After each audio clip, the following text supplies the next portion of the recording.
എന്തിനി വേഗം ഇത്തിരി നേരം പറ്റി പിടിച്ചു ഞാൻ നിന്നുടെ മൃദുല പ്രതലം അധികം മധുരം അതിമനോഹരം.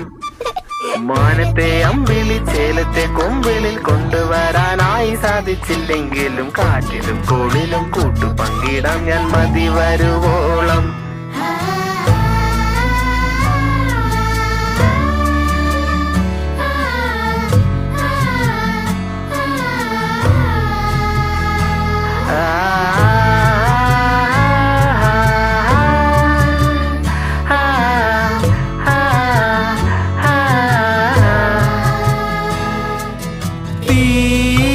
വേനലിൽ പൊള്ളാതെ നീർ പെയ്തു നീ ചെയ്യാതെ ഞാൻ കമ്പിളി പോലെ നിന്നെ പുണരോ. ഞാൻ നിന്നുടെ മാറത്തു മെല്ലെ വരൂ.